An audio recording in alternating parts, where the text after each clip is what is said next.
Time to go in depth on this Thursday afternoon, and today we're going to take a closer look at the proposed bill that would give destination casinos the green light in the Sunshine State. Economists said the casinos would bring the state between $327 and $455 million in new revenue. But there are typical concerns surrounding casinos: gambling, addiction, security. Some opponents even say the Vegas-style gambling could lead to broken families. There's also fear those casinos would detract from other local attractions like theme parks. Now, on the flip side, supporters claim building those resort casinos could bring thousands of jobs to Florida. That could be crucial in our still crippled economy. Bay News Line's Troy Kinsey talked to the vice president of the Florida Builders Group that stands behind those casino resort proposals. The 2012 legislative session is still 5 days away, but the debate over resort casinos has begun in earnest. A coalition here in town to press for that resort casino concept. I'm joined now by Carol Bowen, the VP of Government Affairs for the Associated Builders and Contractors. And Carol, tell me a bit about why your group is in favor of this resort casino project. Sure. We represent, as a state, about 2,000 companies, roughly 100,000 employees who have been devastated during this last economic downturn. While Florida is hovering about 10% unemployment, the construction industry is roughly 22% and has stayed at that level. And as one of the strong economic drivers for Florida, we think if contractors aren't going back to work, then Florida has not a really good chance of coming out of this economic slump. And you're making the argument here that there has to be a clear delineation between casinos and retail space, correct?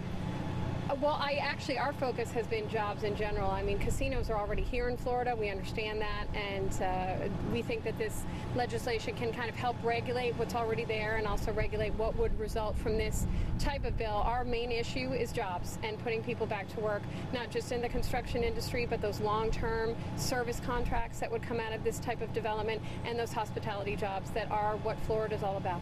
But there is a big difference in your mind between frankly, casinos like the Hard Rock and this destination resort concept, right? Personally, yes. I mean, ABC's stance has been on the job market. I can give you my opinion, which is this type of resort is what they talk about in Las Vegas, where you're coming for the convention space, where you're coming for shows, you're coming for the restaurants and the different things that they take place there, not just the casinos and not just the gambling.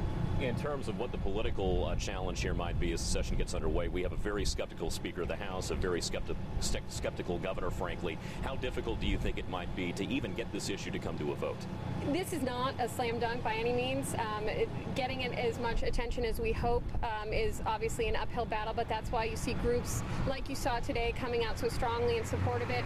Many of our elected officials in Tallahassee have campaigned on putting people back to work, and we think that this is a prime opportunity for that. We can't ignore it.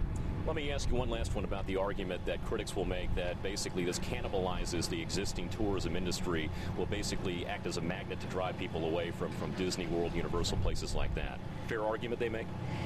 I understand people always have fears about competition, but I can say ABC, we are all about competition, and anything that can take place to serve a different aspect of the community on various different levels. Like we said, there's going to be a family-friendly aspect of it. It's not just your gambling, and there is enough geographic distance between your Disneys and your other convention space areas that we think that they will not draw from one or the other. Well, Carol, best of luck. Job security for you this session, right?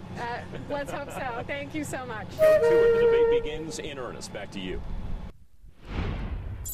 Now, it's no secret that Governor Rick Scott is no fan of gambling, but he's also said he'll allow the legislature to deal with that issue. Attorney General Pam Bondi is also taking that stance, but she told us in an interview that'll be showing in next week's Political Connections that she has a lot of reservations about what increased gambling could bring with it. Yes. You think that's dead on arrival?